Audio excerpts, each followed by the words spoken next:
Y yo comienzo a decir, ¿qué es esto? O sea, ¿qué es esto? ¿Qué está pasando? O sea, siguen viviendo una doble vida, siguen luchando demasiado, siguen sintiéndose tristes, solos, y comienzo a ver la cara de los líderes, es decir, la verdadera cara de los líderes. Fue para mí muy fuerte enterarme que las consecuencias de mis palabras habían llevado a alguien al borde de la muerte y eso fue Total. el caso de Eliana, a quien yo lideré de la forma tan fuerte que la que yo hablaba, porque nosotros adoptamos también eso. Obviamente lo O sea, adoptamos, nosotros total. adoptamos esa forma de hablar y la hizo sentir tan mal que cuando salió de Romanos fue a suicidarse. Yo no quiero que nadie más vuelva a pasar por eso. Hola, soy Santiago Páez, sobreviviente de prácticas de conversión y hoy en primera persona me acompaña alguien muy especial. Es Natalia Doncel, quien compartió conmigo la misma terapia. Los dos fuimos asistentes, después fuimos líderes y hoy somos grandes amigos. Hola Nata, ¿cómo Hola Santi, estás? ¿cómo estás? Muchas gracias por invitarme. No, yo feliz. Hay mucho que contar. ¿Quién es Natalia Doncel? ¿Qué le gusta? ¿Qué haces actualmente? Yo tengo 30 años. Hoy en día soy analista de mercadeo en una empresa. Estudié comercio internacional y me especialicé en finanzas. Me gusta tocar guitarra. Es mi pasión, mi hobby favorito. Hablemos un poco de Natalia en su niñez. Crezco en un hogar cristiano con papá y mamá, casados, juntos, estrato 2. Tengo 2 medio hermanos, pero Ok. nunca viví con ninguno de los dos. Como que no conviví mucho con muchos niños porque pues estábamos como en una iglesia muy legalista Sí, y pues hablo de legalista, es decir, como esas iglesias donde exigen a la mujer ponerse falda larga, no maquillarse, no usar aretes, no usar ese tipo de cosas.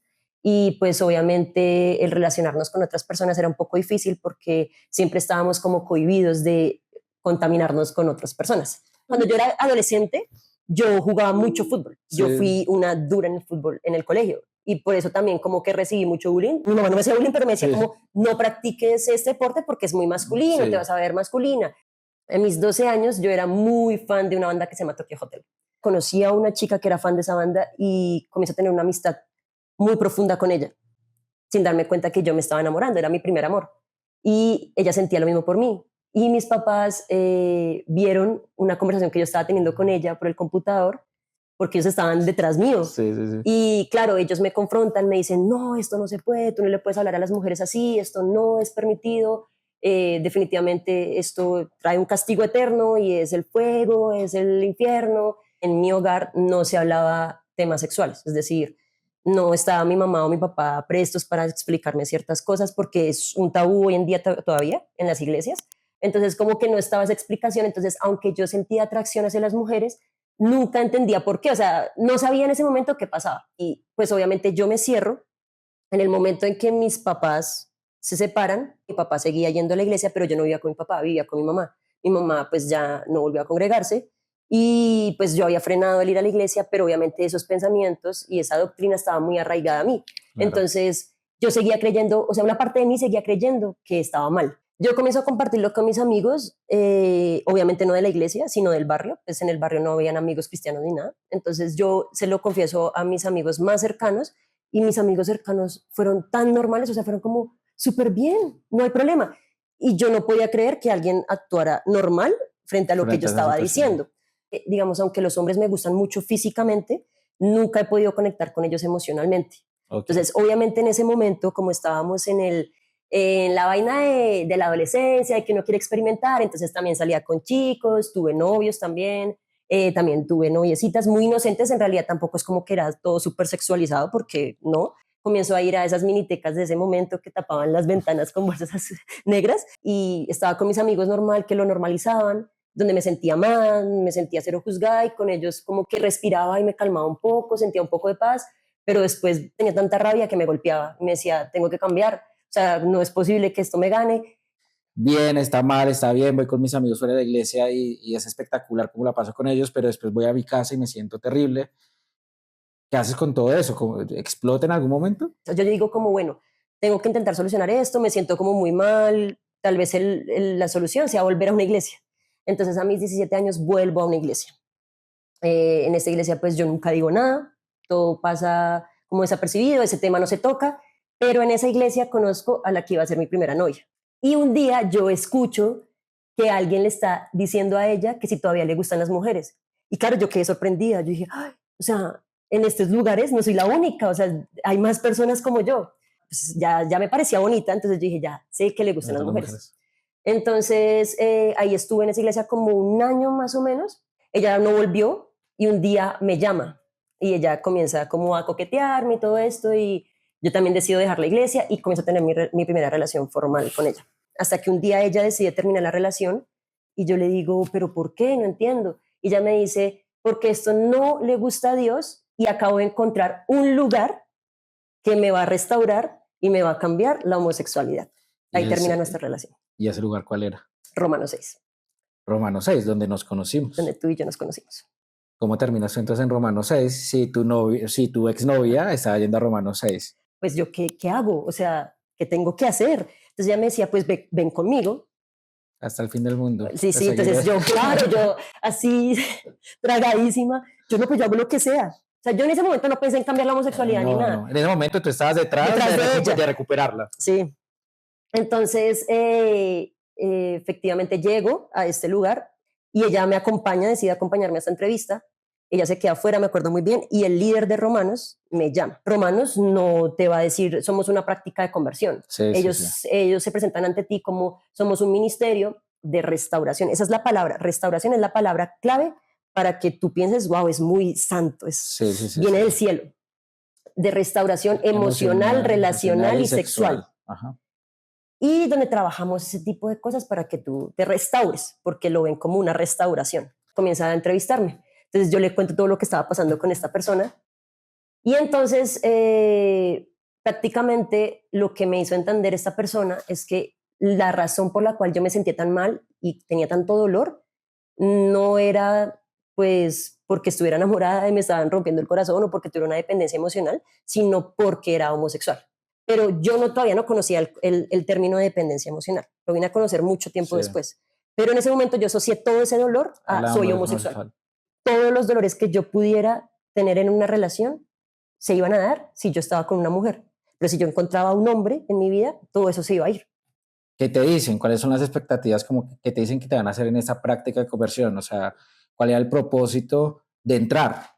Yo creo que como yo estaba tan triste emocionalmente por lo que yo estaba pasando, una ruptura amorosa, entonces creo que a mí se me metieron fue por otro lado. Claro. Entonces siento que asociaron mucho como aquí en los cambios que vas a tener vas a comenzar a sentir felicidad y el dolor se va a empezar a ir. Vas a ser más feliz si decides no ser homosexual. Entonces yo dije, toda mi vida he sido infeliz en el sentido de que toda la vida he estado como luchando con esto está mal y entonces tengo que ir a ciertos lugares para poder expresarme como soy, pero si estoy en otros lugares tengo que ocultarme y eso hace mucho daño. Entonces yo dije, pues si esto es lo que me va a llevar a la felicidad, lo tengo que intentar. A mí sí me dijo fue como, el propósito acá es que tengas una vida digna, ¿sí? Vamos a reducir hasta la mínima expresión la homosexualidad y sí vamos a lograr que tú puedas ser una persona que agrada a los ojos de Dios. Sí. Incluso también me lo manifestaron, o sea, como con otras palabras, pero me dijeron como simplemente lo que vamos a hacer es como minimizarlo, o sea, como esconderlo, como dejarlo por ahí, minimizarlo hasta el punto que no sea tan grave y buscar tu heterosexualidad latente. ¿A qué edad llegaste a Romanos? ¿Después 19 de un año? años. A los 19 años. A los 19 años. A los 19 años. Algo que tengo que aclarar es que yo me metí al 100% en este proceso. O sea, yo dije como voy a dar todo de mí para que funcione. Así, esto es lo que me va a dar felicidad, lo que me va a llevar al cielo, lo que me va a hacer, mejor dicho, vivir bien, lo voy a dar todo. Mi exnovia en ese momento, o sea, como a la reunión siguiente, nunca más volvió. Expliquémosle a la gente qué es lo que se hace en este tipo de prácticas de conversión, en este tipo de reuniones. Bueno, hay como cursos, por decirlo así, con ciertos pasos, y en ese momento estábamos con uno que se llamaba GPS. Si no estoy mal, es gracia, perdón y sanidad. Las lecciones prácticamente es como comenzar a averiguar por tus medios, a través de estas lecciones, de dónde viene tu homosexualidad. Hoy vamos a hablar, no sé, de tu verdadero yo. Si has tenido relaciones incorrectas con tu mamá, si no tienes una buena relación con tu papá, comienzas a tachar cositas, a escribir, sí, mi relación con mi papá es mala, y ellos comienzan hacerte entender que por esas heridas es que tú te volviste homosexual. Después de que tú lees la lección, te dejan un pasaje bíblico, una oración, y después de eso te ponen una tareita, como de lo que aprendiste de la lección y de lo que tienes por cambiar o lo que descubriste en la lección. Y tú llegas a una reunión grande. Entonces, una persona, un líder de este grupo, se para al frente y comienza como a predicarte, a hacerte una prédica acerca de la lección que Sí. te enviaron. Bueno, después pasamos a un pequeño refrigerio donde podíamos hablar todos sin poder pasarnos los números, sin poder pasar nuestras redes sociales, porque pues podría ser como para pecar o algo así. Bueno, y después del refrigerio que venía. Nos repartían en grupos pequeños, de 5 o 7 personas más o menos cada grupo pequeño, aparte los hombres y aparte las mujeres. Lo que nosotros hacíamos en esos grupos pequeños era sentarnos y hablar de cómo había sido nuestra semana, como confesión. Todo se dividía en un semáforo. Ok. Famoso semáforo. Lo hemos hablado en muchas oportunidades, pero si es la primera vez que lo escuchan, pues, ¿qué es el semáforo? El semáforo es como una forma en la que nosotros describíamos cómo estábamos, cómo nos había ido una semana. Entonces, el rojo era cuando estábamos muy mal, o sea, es decir, que habíamos pecado, que no sé, que habíamos tenido malos pensamientos, y el amarillo era como caí, pero no tanto. Y verde es que toda la semana pudiste lograr estar bien, pudiste decirle a los pensamientos sobre las mujeres lindas que no estuvieran ahí. En Romanos se enfatiza mucho en tus comportamientos y tus amaneramientos. Ajá. Sí, totalmente. En como qué es femenino y qué es masculino. Te hicieron ir a jugar fútbol. Ay, pucha, sí, en el Parque Simón Bolívar. Claramente, sí. Fuimos. Sí, qué oso, qué oso. Y nos burlamos entre todos nosotros. Ustedes jugaban muy mal. Jugamos todos muy mal. Bien yo. Y todos súper asustadizos y nos burlamos entre nosotros y nos decíamos, ay, pero ahí viene la Miss Universo. Para afirmar tu masculinidad, me acabo de acordar de eso. Sí. Y nos decían a nosotras las chicas cómo deberíamos hacer un día de spa de uñas. De spa de uñas para afirmar nuestra feminidad. Como si pintarte las uñas determinara si eres lesbiano, eres heterosexual. Y yo, bueno, está bien. Y hacían eso, sí. Y yo iba claramente porque yo quería ser la más heterosexual de todos. Se escuchaba a algunos líderes decir como, yo antes era súper afeminado, y ahora soy súper masculino. Entonces también, no, yo cuando vine acá me decía como hombre, ahora soy súper femenina, y uno las veía todas rosaditas, todas pingüis. Y es que comenzaban a hacer una corrección de tus movimientos. Pero mira cómo afectaba mi vida diaria. Resulta que yo todos los días pensaba en eso, todo el tiempo. Yo todo el tiempo estaba pensando en cómo me voy a mover, cómo voy a hablar, cómo me voy a sentar. Nos incentivaban a hallar diarios. Horrible. En nuestro caso nos decían como no, es bueno para que ustedes recuerden las cosas que hicieron, para que puedan ver su proceso, vean de la porquería de la que vienen a lo que se van a transformar. Yo hice eso y hice lo del caucho. Trataba de que me ponía un caucho en la muñeca y si digamos yo iba en Transmilenio o iba en la calle, yo decía, esa mujer está bien bonita. Me lo estiraba y para lesionarme. Dios mío. Sí, horrible. Yo comencé a llevar mi diario y me comencé a dar cuenta que yo siempre soñé con el amor romántico de Disney, porque a mí me encanta Disney. Entonces yo soñaba con ese amor idealizado y yo siempre que lo imaginaba nunca lo podía imaginar con un hombre. Siempre lo imaginaba con una chica. También con un hombre. Yo también. Y entonces yo anotaba en mi diario esas vainas y yo decía como hoy, no sé, vi esta película y me imaginé haciendo esto con una mujer. Perdón, porque hice esto, como si hubiera sido la peor cosa en el universo, ¿sabes? O sea, como si imaginaba un beso, no, hoy me imaginé un beso, Dios, perdóname porque no merezco nada de ti, porque no soy digna, porque no soy digna de perdón, porque no soy digna de gracia, porque si yo estoy viva es porque tú en tu infinita misericordia decidiste dejarme viva porque no merezco estar viva. Y ahí comienza a alimentarse esa vaina suicida. Entonces, en Romanos me dicen como no puedes asistir solamente a Romanos si no vas a una iglesia. Sí. Y yo en ese momento no asistía a ninguna iglesia. Llego a la primera iglesia a la que me congregué. Un tiempo después de que comienzo a asistir a esta iglesia, les cuento a los líderes de esta iglesia, bueno, sobre todo a la líder, hija de los pastores, pues resulta que es que a mí me gustan las mujeres, pero estoy en un proceso de cambio. Porque yo estaba prevenida todo el tiempo, estaba como a la defensiva, como antes de que me juzgues, te quiero decir que estoy cambiando, porque yo sé que es un requisito para estar aquí, que yo cambie. Entonces, antes de cualquier cosa, estoy cambiando. Yo comienzo a tener una muy bonita amistad con ella, comenzamos a conversar de que yo hacía en Romanos y todo esto, y me dice, pues aquí hay también personas que les gustan las personas del mismo sexo, entonces podríamos comenzar a hablar con ellas, a hacer un grupo acá. Yo le digo, claro que sí, pues yo estaba toda emocionada, yo no, sí, claro, yo también puedo ayudar a que aquí la gente se salve. Entonces yo cojo el material de Romanos, lo cambio, comienzo a hacer uno nuevo, comenzamos a recibir nuevo material de otros lugares, pero que eran como psicológicos, que me podían leer a mí, que yo lo impartiera con 20 años, sin ser psicóloga. En ese año que haya pasado con la homosexualidad tuya, había desaparecido, pues para que tú estuvieras implementando como unos cursos de decir, te voy a ayudar a reducir tu homosexualidad a tu mínima expresión. En ese momento, ¿tú ya tenías la homosexualidad en tu mínima expresión? No, no, pero yo sentía que si yo cumplía el llamado de Dios, Dios me iba a ayudar para que mi homosexualidad siguiera disminuyendo. Cuando yo comienzo a impartir estos cursos, en una de esas llega una chica que confiesa como, no, es que me gusta una chica, no sé qué. Entonces, la líder, que era mi amiga en ese momento, que les comento, me dice como, bueno, pues reúnete con ella, habla con ella, a ver qué pasa. La cito en una panadería y yo fui muy clara. Podemos luchar para que no sea tan grande, para que no se note mucho, para que... Yo fui muy sincera con la chica. Sí. Pues la chica se traumó. Entonces fue a donde la líder, que era mi amiga, y dijo, no, pero es que ella me dijo que no se iba a poder cambiar, ¿cómo así? Y me regañaron claramente. Entonces me dijeron como, no puedes decirle esto a las personas, ¿cómo le vas a decir que eso no se puede cambiar? Porque entonces, pues entonces Dios, ¿qué está haciendo? Y yo quería ser como un poco sincera, pero siento que no me fue bien. Entonces yo dije, no, nunca más lo puedo volver a decir. Yo sigo en estas cosas.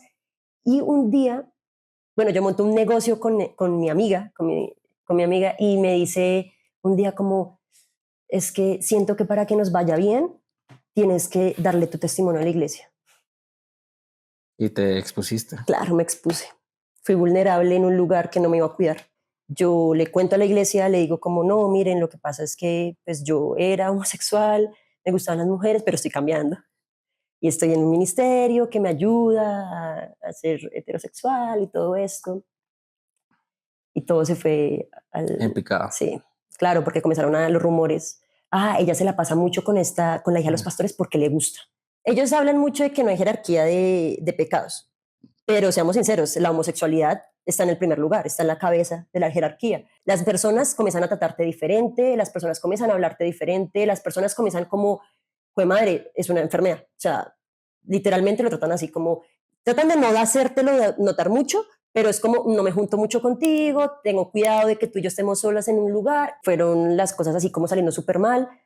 Y un día, en toda esa discusión que yo tenía con ella, porque teníamos un negocio que era muy aparte de la iglesia, mi mamá decide ir a hablar con sus papás, que eran los pastores de esta iglesia, como a ver qué está pasando. Pero mi mamá no se congregaba en la iglesia, simplemente estábamos hablando del negocio. Y hacen una emboscada con mi mamá y comienzan a contarle. Yo no había salido del closet con mi mamá, eso se había quedado en una conversación cuando yo era pequeña, y estas personas comienzan a contarle a mi mamá, y yo me puse a llorar, atacada. Es que no entiendo cómo es que me ven llorando, atacada, con miedo, con ansiedad. Nadie hizo nada. Y mi mamá fue la única que dijo, esperen, no me digan más, tranquila hija, te amo, como seas, y ya no más, no conversemos más de esto. No más aquí, y ya, o sea, como que ella me sacó de ahí y yo dije, wow. No fueron empáticos contigo, no fueron nada empáticos. Y o sea, y es justo que se sienta terrible. Yo creo que en esa situación yo hubiera estado exactamente igual. Y después de esto, o sea, hoy entiendo que es que salir del closet, por así decirlo, es decisión propia. O sea, nadie puede coger y empujarte sin ni siquiera, o sea, entender el contexto de todo, de cómo tú estás viviendo, de lo que está pasando. Y ellos fueron, es que no, o sea, fueron muy duros. Y después de esto yo salgo de la iglesia, yo seguía en Romanos. No, pero espérate, ¿qué pasó con tu mamá? O sea, después de esa conversación con tu mamá, ¿qué pasó? Porque se entera por bocas de un tercero, pero aparte de tú estabas ahí, vuelta a nada. ¿Qué pasa con esa conversación? Eh, pues es que mi mamá hasta hace muy poco lo negó. O sea, ella lo negaba, entonces como que omitía la conversación. Entonces ella como que me calmó, me dijo tranquila, pero se fue por otro lado y como que esa conversación no llegó en ese momento. Ok, no llegó en ese momento. Sí, sí, sí. Y pues comenzó como a quererme morir. Entonces, pues mi líder comenzó a decir, no, tranquila. Lo que pasa es que siento que en la religiosidad, por así decirlo, como que se se alaba mucho el dolor, ¿sabes? Sí, Entonces, entre más sufres es porque más favorito de Dios sí, eres. sí, sí, sí, Entonces, sí.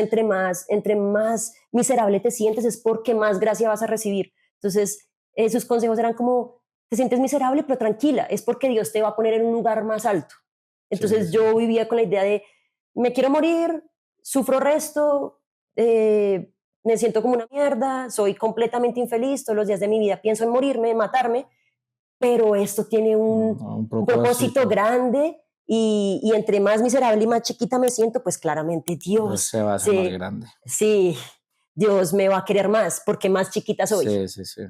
Hoy entiendo que Dios no es así, pero en ese momento lo veía así, yo no, pues claro, Él más gracia va a derramar sobre mí porque yo soy una pulguita, yo soy nadie. Sí. Y yo comienzo, mi misma autoestima, entonces se iba reduciendo por implementar ese tipo de palabras, ese tipo de De pensamientos. pensamientos, claro, mucho. Se alaba ese estilo de vida y se normaliza. Se normaliza el Se sufrimiento. normaliza, que eso es incluso peligroso porque estamos hablando que son pensamientos de vida o muerte Ujú. y no se están tratando con un profesional, se están tratando con versículos bíblicos, en su mayoría todos salidos de contexto. Yo en ese momento había empezado hace poco con una psicóloga y yo comencé a hablar de esos temas. Mejora un poquito mi estado de ánimo y duro un tiempo sin iglesia, pero otra vez Romanos me dice, no puedes estar solamente viniendo acá, necesitas congregarte.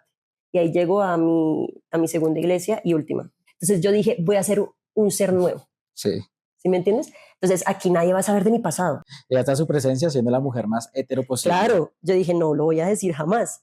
Entonces yo comencé a ir a su presencia normal y allí salgo con dos chicos que me hicieron sentir muy frustrada. O sea, súper heterosexual, o sea, estabas Sí, con con todos los claro, poderes. porque yo decía como, no, pues ya, o sea, tengo que hacerle, porque una parte de mí pues tampoco se quería quedar sola para toda la vida. A medida que yo iba a su presencia, iba a los grupos pequeños, salía con esta persona que salía en ese momento y yo prácticamente me obligaba, yo me decía a mí misma, ¿cómo no te va a gustar? O sea, ¿por qué no te enamoras si tiene esto, tiene lo otro, mira, tiene un futuro, habla bonito, es caballeroso, te recoge, pero no lo lograba. O sea, no lo lograba, no podía. Y como en todo ese proceso, comenzó a liderar en Romanos. Liderabas grupos pequeños, dabas charlas, Daba charlas, mentoreaba personas. también mentorías. Mentoreaba personas es como hacer una terapia psicológica prácticamente, Sí, pues sin saber nada de psicología, pero como escuchar a la persona con su lucha y darle consejos como de tú puedes, mira, pues haz esto, ¿qué es lo que te está generando tu deseo? ajá. No, estás viendo mucha televisión, pues entonces deja de ver televisión. O sea, sin ser psicóloga, yo daba consejos que pensaba que iban a funcionar. Yo custodiaba los celulares Ah, sí, de mis claro. pupilos. Yo llegaba y los bloqueaba. Ah, no, pues en Romano se volvió muy famoso que Santiago sabía bloquear celulares y llegaban y, ay, Santiago vaya y bloquea este celular. Y, Para que no le escriben a otros para que no les hombres. quieran otros hombres, para que alguien les pueda vigilar externamente, Ah, pues. sí, teníamos la capacidad de poder revisar los celulares de los Sí, participantes. a veces llegan tan aturdidos, tú no les ofrecías esa solución, ¿no? En mi caso, Si yo quieres, te ayudo, te sí. ayudo, te puedo custodiar tu celular, yo estaría vigilante, a mí me llegarían las alarmas si tú intentas visitar una página pornográfica,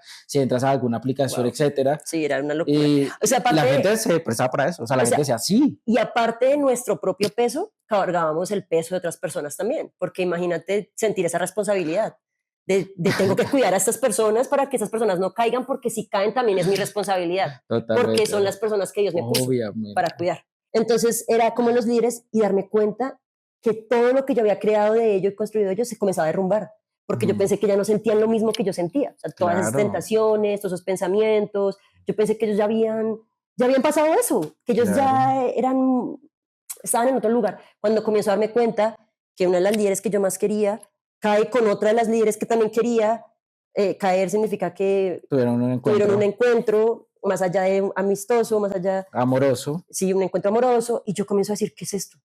O sea, ¿qué es esto? ¿Qué está pasando? O sea, siguen viviendo una doble vida, siguen luchando demasiado, siguen sintiéndose tristes, solos, y comienzo a ver la cara de los líderes, es decir, la verdadera cara de los líderes. todo, Y todo. el creador de Romanos un día estaba en una charla con nosotros y dijo algo que hasta el día de hoy yo no olvido. Y es que dijo como, pero miren mi ejemplo, mi esposa sí, gorda, fea y todo, pero es lo que me tocó a mí y es lo que yo decidí hacer para poder estar bien con Dios y poder no caer de nuevo en las tentaciones sexuales. Habló así de su esposa y yo quedé impactada. Perdóname, pero primero nos habla así de Una una mujer mujer, ajá. y es tu esposa, o sea, no seas, Sí, canalla, sí. canalla. Ella me aceptó así, Sí, sí, sí. ella conocía mi lucha, entonces, y es el creador de Romanos. Sí, Entonces sí, yo sí. sentí como que, fue madre, Todo todo se me mal. derrumbó, o sea, fue Todo mal. como, o sea, ¿qué es esto? Esa misma conversación a mí también me dejó por el piso y me da a entender como nosotros somos hombres sexuales y tenemos que desahogar nuestra sexualidad en algo y ese algo que él tenía pues era su mujer. Así fue como yo Como un interpreté objeto, como, todas sus palabras y siento que en ese momento cuando se habló no fue digno con su esposa, o sea, su esposa la trató como un objeto sexual, pero aparte como un objeto sexual desagradable. desagradable. Y me di cuenta que todos los que estaban casados ahí consiguieron una mujer así. O sea, que prácticamente les entendiera su lucha, ¿No? Que creen que son parte del plan de Dios, que sí, son sí, todos parte, así. soy la Soy la salvadora. salvadora de mi esposo, porque cabe aclarar que la mayoría que se casan siempre son hombres, por Sí, alguna sí, sí. razón. Las mujeres casi siempre están solas. En algún momento habíamos hecho como ese pacto de, bueno, pues si no lo logramos, Nos casamos y bueno, nos casamos y hacemos nuestras charlas de conversión sí, de cómo y sí se puede lograr, como si se puede aunque lograr, viviéramos una mentira, porque éramos conscientes de que teníamos que vivirla. pues, y es que era fácil llegar, llegamos a ser servidores viviendo la mentira, ¿cómo no íbamos a llegar de pronto a eso? Yo creo que de tanto hablarlo, porque lo hablábamos todo el tiempo, o Mucho, sea, éramos mucho. como, ¿cuándo nos vamos a casar? Yo creo que Sí, en algún momento iba a terminar siendo verdad sí, lo hubiéramos hecho. y lo hubiéramos hecho. Yo creo, sí, sí, sí, muy seguro que lo hubiéramos Y hecho. creo que hubiéramos sido un hit Yo creo que hubiéramos en sido un las hit iglesias, en los colegios y en todo. en todo lado, Porque, claro, obviamente el porque todo el milagro, mundo necesita un referente y nosotros estamos para ser ese referente. sí.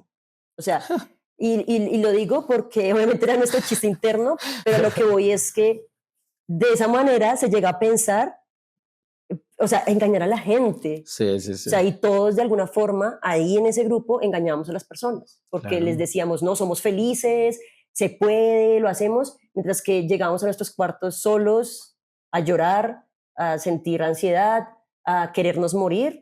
Nos empezamos a dar cuenta de que, bueno, no era como nosotros no lo imaginamos. El ser líder no era que ya estuviéramos completamente curados, súper heterosexuales, pero pues por lo menos yo seguí, tú seguiste. ¿Por qué Sí, sí. seguiste, Nata? Em, Porque ellos te dicen como, sí, recuerda que no lo puedes cambiar, es algo que va a estar siempre en ti porque aprendes a vivir con y no para. Ah, también. Entonces, hay ese término que es contra, con y para. Entonces, vivir en contra del homosexualismo es como repelarlo, ignorarlo y hacerte cuenta que no existe, aunque está ahí. Vivir para el homosexualismo es lo que tú y yo hacemos hoy en día, que es vivir una vida homosexual abierta, Súper felices. felices, tranquilos, y vivir con esto, con homosexualismo, es como lo acepto, soy homosexual, soy lesbiana, soy bisexual, pero ya no vivo para, sino que lo retengo, lo retengo. Yo seguía en este lugar porque yo decía, bueno, sí, vivo con esto, pero es indeseado, entonces como es indeseado, en algún momento de la vida lo va a minimizar tanto, o sea, seguía creyéndome la idea, como lo va a minimizar hasta el punto de que ya, o sea, voy a descansar, porque hasta ese momento no descansaba nunca. Nuestra vida se convirtió en la lucha contra la atracción hacia el mismo sexo indeseado. En mi caso particular también me estaba Mm. enloqueciendo tanta actividad que en algún momento tuve que respirar. Pero volvamos al tema. ¿Seguiste y qué seguías haciendo como líder en Romanos? Ellos visitan colegios, instituciones religiosas, y pues llevando sus testimonios, llevando como las posibles causas del homosexualismo y de por qué los padres cómo los padres lo detectan desde temprana edad, cómo pueden hacer para superarlo junto a su hijo, pues para llevarlo también allá, obviamente porque también es una promoción hacia su ministerio. Y pues en todas estas cosas nos invitan a un colegio cristiano. ¿Cuál es tu idea? Yo no, pues puedo buscar todos los influencers que han salido del closet para que los niños sepan a qué referente no deben escuchar, qué referente no deben seguir.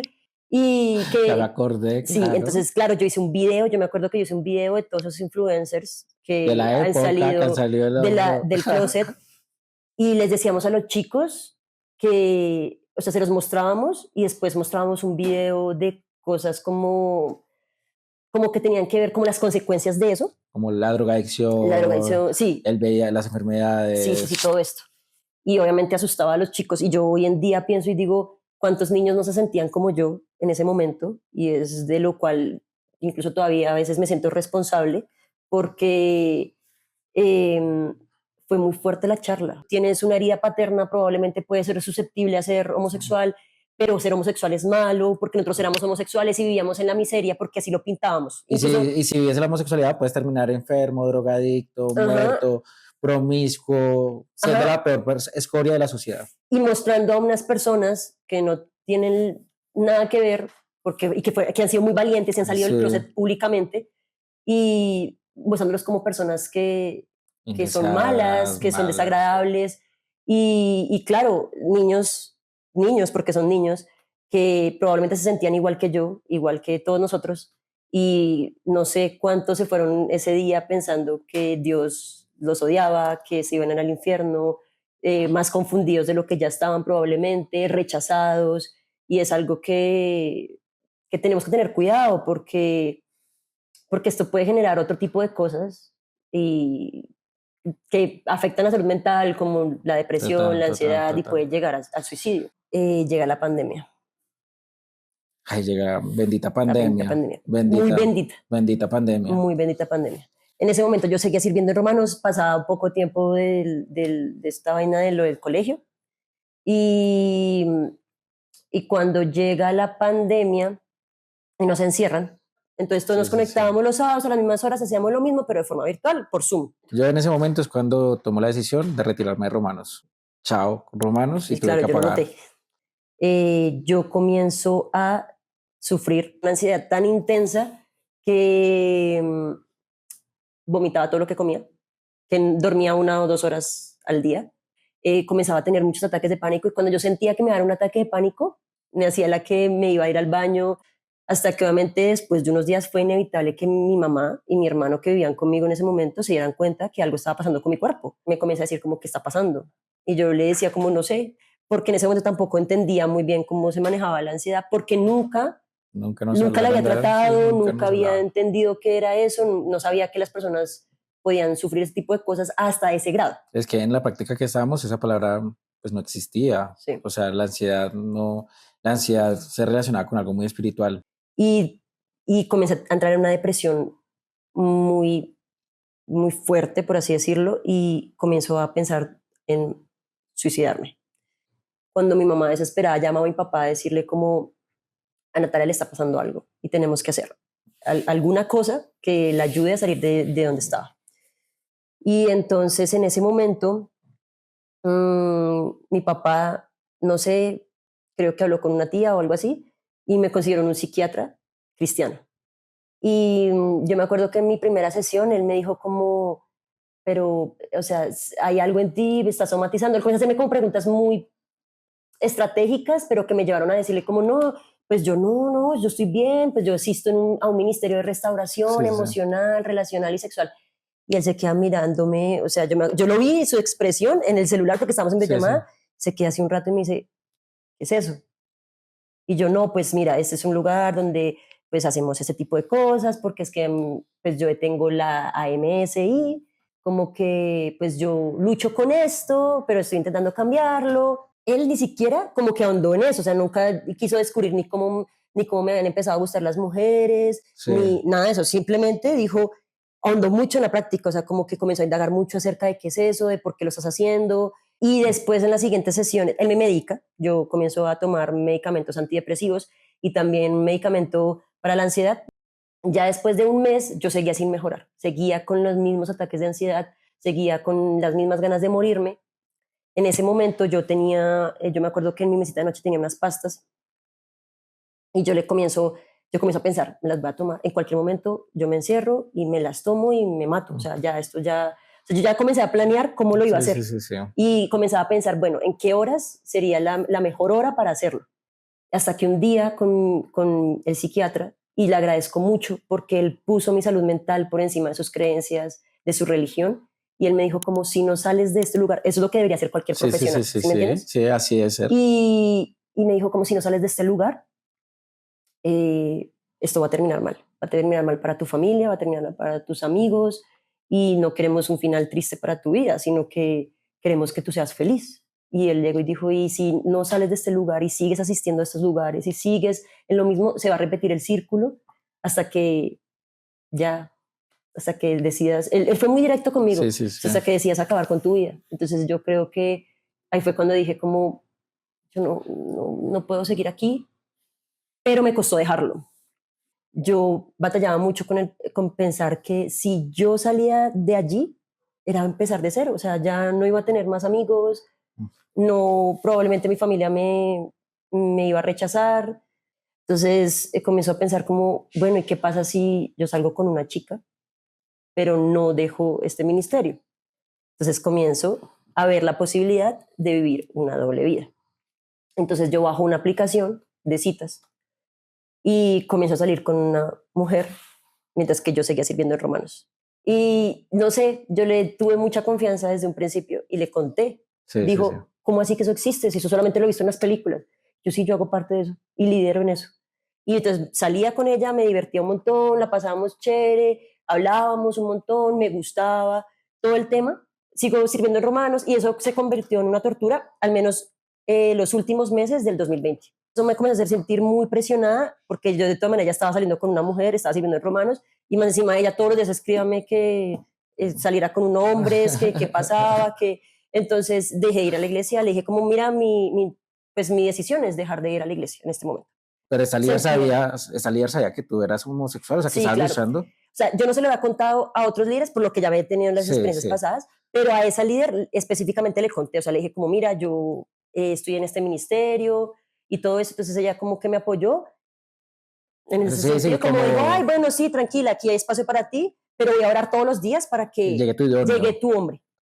Entonces, como que ya menos me quité un pesito de encima. Y después comenzó a faltar a romanos, como que iba cada 20 días, una vez al mes, y les decía cómo les sacaba excusas como hoy no puedo, hoy no sé qué, hasta que ya un día te escribo a ti. Porque me pareció muy extraño que tú no volvieras. Y yo dije, ¿pero qué es la vida de Santiago? ¿Será que Santiago ya salió del todo curado y está por allá se consiguió una Con chica una y se va chica a y se va a casar? casar. Y yo aquí todavía acá, ¿qué pasa? Entonces ahí fue cuando decidí escribirte. O sea, la verdad te lo voy a decir, Santi. Para mí tú fuiste un alivio, o sea, para mí tú fuiste como esa señal de Dios que yo necesitaba para decir, ya, No más. no más, o sea, ya no quiero vivir infeliz y desde ahí fue la última vez que yo fui a Romanos. Es que desde ese día dijimos, no hay más No romanos, podemos vivir no hay más, infelices, ¿te no hay más. acuerdas? Y nos Sí, hicimos esa promesa. O sí, sí, sea, sí. como no vamos a ser nunca más infelices, ¿Cuánto tiempo duraste en romanos? 7 años. Ahí, bueno, yo empecé mi relación con mi exnovia y, y pues yo también te comencé a ver feliz en todo ese tema y ya comienza un proceso de pucha, tengo que contarle a mi familia. Yo tenía mucho terror de mi familia, sobre todo, Sí, sí, lo porque yo dije, pero recuerdo. ellos piensan que yo ya estoy curada. Ahora, ¿cómo les va a decir que de verdad no? Ellos qué van a pensar. Entonces comenzó con mis primos. Y mis primos son los más libres del mundo. Sí. Entonces ellos incluso lloraron conmigo, me dijeron, por fin, no habíamos vuelto a hablar porque tú estabas muy metida en eso, pero nos alegra que por fin puedas ser feliz. Y yo, wow, pensé que iba a ser algo contrario. Entonces les comienzo a contar como mis amigas más cercanas, mi mejor amiga me apoyó, me dijo ya, por fin. Le costó un poco también, al principio pues su religiosidad fue como, Sí lo pero es recuerdo un pecado, poco, sí lo recuerdo. pero es pecado. Y ya comenzó a luchar con ella misma, yo lo sé. Tiene ciertas creencias y romperlas es un proceso y así sucede con nuestros amigos, Ujú. con nuestros familiares, con nuestros papás. Pero ya ahorita es súper tranquila, o sea, súper como no me juzga, nunca, o sea, se acabó todo ese, ella me ama. Le cuento a mi papá y él me dice como, a mí no me importa con quién salgas, yo te quiero viva y feliz. Y para mí eso fue un choque porque yo lo primero que pensé fue, él me va a rechazar. Como escucharlo como tan tranquilo, diciéndome como, tú eres amada, no porque hagas, no porque cambies, sino porque eres tú. Y eres mi hija, eres mi princesa y eso nada ni nadie te lo va a quitar. Y claro, escuchar eso de mi papá fue como para mí, como, Es muy wow, hermoso. Es muy hermoso además porque de pronto la gente no conoce, pero tu papá también estuvo en Romanos. sí, Y estuvo en Romanos porque te amaba, o sea, para sí. apoyarte en ese proceso. Entonces, ver Ujú. cómo tu papá en cada etapa ha estado ahí para decirle a su hija, te amo cuando decide salir del Claro, closet. y yo creo que él todo eso lo hizo porque de alguna forma me mostraba su amor, o sea, de Sí, cualquier forma, o sea, si tú decides cambiar está bien, yo te demuestro mi amor así, y no me daba cuenta de que yo siempre había sido amada, solo que me había costado mucho ser sincera. Y después ya comenzó como a hablarlo más con mis tías más cercanas, ellas también fueron como, obviamente ellas tuvieron un poco de una reacción como de, fue madre, pero si esto me han enseñado que no está bien, pero fueron como, te amamos. Y por último, que creo que fue una de las relaciones más difíciles para mí reconstruir, fue con mi mamá. Y me acuerdo mucho de algo, ¿sabes, Santi? Porque contábamos que en Romanos nos hablaban mucho como de la herida materna, de la herida paterna, eh, y resulta que en ese momento de yo hablar de mi herida materna, yo decía, no, es que yo a veces me cuesta relacionarme con mi mamá, entonces de alguna forma se me hizo creer, como no me podía relacionarme con mi mamá, era su culpa de que yo sintiera atracción hacia las mujeres. Internamente, siendo muy poco consciente, comencé a sentir rencor hacia ella. Nos llevábamos mal y era una cosa que no podía solucionar hasta hace poco que salí del closet con ella.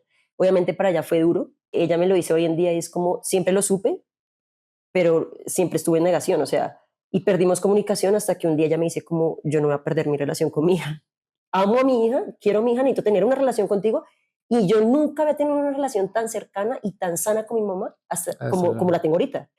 Y comencé como a amar esa Natalia que era libre, que era feliz, que se vestía como se le daba la gana sin importar si pensaban de mí que lo que pensaran, de escuchar la música que de verdad le gustaba, de ver las series que le gustaban, de enamorarse, de equivocarse también en relaciones, porque obviamente también me he equivocado, y comencé a tener una conversación con Dios más real, ¿sabes? Porque yo ya no estaba queriendo fingir, ni siendo la pobrecita, la que odias, claro. sino ya estaba haciendo, Dios, mira, tú me creaste así, y me comencé a dar cuenta que Él me amaba, como yo era, que Él nunca me había pedido que yo cambiara.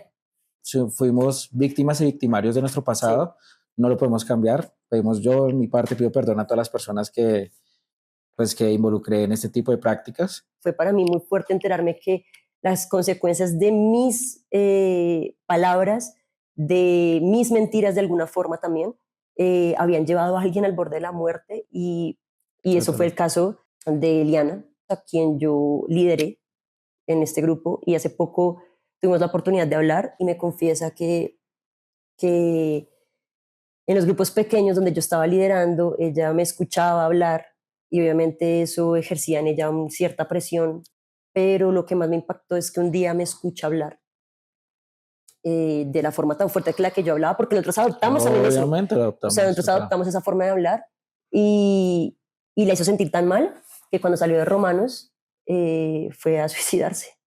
Yo no quiero que nadie más vuelva a pasar por eso, o sea, que nadie más se vuelva a sentir como ella se sintió, como yo me sentí también en muchas ocasiones. Entonces, es entender que esto no es simplemente porque seamos rebeldes o algo así, sino porque estamos hablando de la vida de las personas. Tú, Nata, estabas también pasando por tu proceso, estabas siendo víctima, ejerciendo un liderazgo, entonces en tu interior, luchando horriblemente, Mm. pero en el exterior, en Romanos, pues haciendo este tipo de cosas que muchas veces, o sea, esa es la realidad de lo que sucede en este tipo de prácticas de conversión.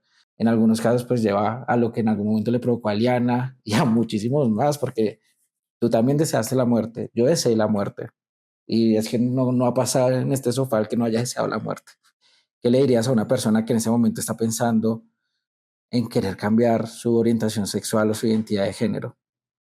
Ok, le diría que no hay nada que cambiar, que no hay nada que curar, que es amado tal o amada tal cual es, que no hubo un error en su creación, que es bello o bella tal cual es, que eh, puede ser feliz con quien decida amar, que está bien amar a quien decida amar, que no está mal, que yo sé que en ocasiones es difícil, sentimos mucho rechazo, tal vez nuestro núcleo familiar no se muestra amigable frente al tema, pero yo puedo decirlo y es que todas las cosas que yo temía en ese momento no me pasaron. No hay necesidad de cambiar para ser amado. Me encantó hablar contigo. De verdad, gracias por haber sido tan sincera, por abrir tu corazón a no sé cuántas personas nos vayan a escuchar, pero pues Espero gracias muchas. por poner toda la disposición posible. Y a todos los que nos escuchan, pues ya saben, nosotros estamos acá hablando de estas prácticas de conversión que siguen sucediendo en Colombia, son una realidad y seguiremos hablando de esto, por eso no se pueden perder el próximo capítulo en primera persona. Gracias, Santi.